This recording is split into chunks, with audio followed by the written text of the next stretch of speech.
예, 안녕하십니까. 오늘 반도체 종목들이 많이 하락을 했고요. 그리고 뭐 4대강, 그 다음에 시멘트, 뭐 댐 관련돼가지고 종목들이 많이 올랐는데, 이 부분에 대해 좀 이야기를 해보겠습니다. 뭐, 아시겠지만은, 짐 켈러가 최근 요 몇 달간의 엔비디아 시즌은 끝난다라는 그런 내용들이 나오면서 주요 골자는 뭐냐면은, 아시겠지만 이제 짐 켈러 같은 경우에는 뭐 테슬라에도 개입을 했었고요.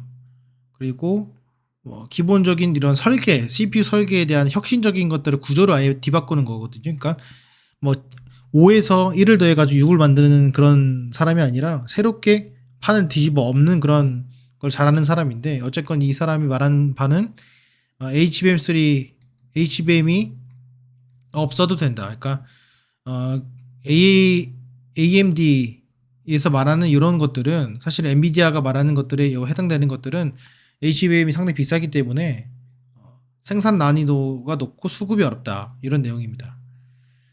이게 두 가지로 좀 제가 요약을 할 수 있는데, 밑에 좀 보시면은 실제 뭐 여기 보면 엔비디아 독주를 막기 위해 마이크로소프트나 AMD나 기업들이, 많은 회사들이 HBM보다 더 나은 메모리 솔루션을 찾고 있다, 이런 거거든요. 그래서 네이버와 삼성전자 공동 개발인 마하는 저전력 디램인 LPDDR을 탑재해서 HBM 항마로 통한다, 뭐 이렇게 돼 있습니다.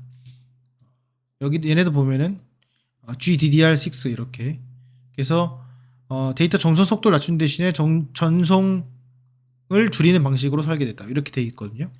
그러니까 지금은 예전에는 이 AI를 설계하기 위해서 기존에 나와 있던 것들, 뭐 GPU라든지 램이라든지 이런 것들을 짬뽕 시켜가지고 하나의 어떤 보드를 만들고, 그거를 이제 그 서버에 들어가는 경우가 많이 있는데요. 이거는 이제 비효율적이다. 언젠가는 덕지덕지 붙으면은 이거는 뒤집어 엎을 수밖에 없다, 그걸 내용을 얘기하는 거예요. 제가 봤을 때는 이거의 호재는 결국엔 삼성전자가 아닌가 생각이 듭니다. 그래서 그런 내용이 있고요. 그래서 이거는 제가 판단했을 때는 큰 문제가 되지는 않는 것 같고, 최근 상승된 것과 하락한 걸 좀 보게 되면은 셀트리온 같은 경우에는 지금 잘 올라가고 있죠. 그러니까 바이오주들이 좀 잘 올라가고 있고요.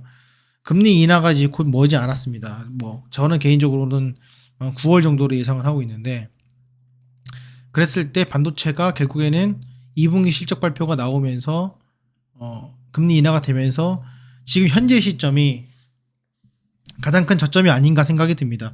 뭐 여러 가지 이유로 지금 반도체가 떨어지고 있어요. 실적이 나쁜 것도 아닌데 트럼프 이슈라든지 뭐 금리 이슈, 이런 것들로 인해서 많이 떨어졌습니다. 그래서 제가 판단했을 때는 너무 두려워할 필요가 없지 않았나 생각이 들고요. 주요 종목들을 좀 흐름들을 보게 되면은 제가 이제 한미반도체를 말씀드렸을 때 얘가 한 40% 정도 떨어지면 그때가 가장 큰 포인트다라고 했는데, 이제 얼마 안 남았어요.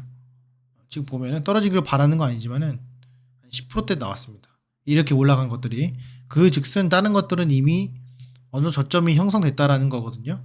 그 기준점을 보게 되면은 11월 달 기준으로 보시면 될 것 같고요. 주가가 쭉 빠졌습니다. 근데 포인트 중에 하나는 거래량이 없어요. 고점 대비 빠졌을 때 빠진 건 알겠는데, 이 공통적인 것 보면 그냥 흘러내렸다는 거예요. 거래량 없이 그냥 흘러내렸다. 밑에 누르니까는 흘러내린 겁니다. 그렇죠? 여기 쭉쭉 흘러내린 겁니다. 그래서 다 비슷한 흐름으로 흘러내리고 있어요. 다만 이제 고점에 찍은 것들은 SK하이닉스 같은 경우에는 거래량이 터지면서 가고 있고요. 하나마이크론 같은 경우에도 최근에 뭐 유증 이슈가 있었고, 그 다음에 주가가 이제 흘러내리고 있습니다. 그래서 거래량 없이 좀 흘러내리고 있는데, 그게 특정 종목이면은 그게 좀 문제가 될 수 있는데, 대부분 종목들이 지금 이렇게 흘러내리고 있고요. 앞으로 좀 호재가 있을 수 있다. 그리고 종목들의 주가 위치들을 좀 이렇게 살펴보면은 그 상당히 의미 있는 가격대에 위치하는 경우가 많이 있습니다. 그래서 참고하시면 좋을 것 같습니다. 삼성전자 같은 경우에 상당히 견고하죠. 요거는 직전 고점에 계속해서 눌리고 있고요. 매동은 잠깐 보면은, 매매 동향 보면은 최근 그 한 달간 보시면 순매수가 계속해서 이루어지고 있어요. 그런 것들 여러분들 살펴보시면 좋을 것 같고요. 반면에 이제 많이 올랐던 SK하이닉스 관련주들은 조금 많이 빠진 그런 모습입니다. 이제 8월 15일 안에 실적 발표가 나야 되고요. 그 안에 일단 2분기 실적 좋지 않을까 생각이 드는데 3분기 때 또 이제 꼬꾸라지지 않냐 이런 또 우려가 있어요. 근데 뭐 가격이 떨어지지 않았기 때문에 뭐 긍정적으로 보지 않을까 이렇게 생각이 들고요.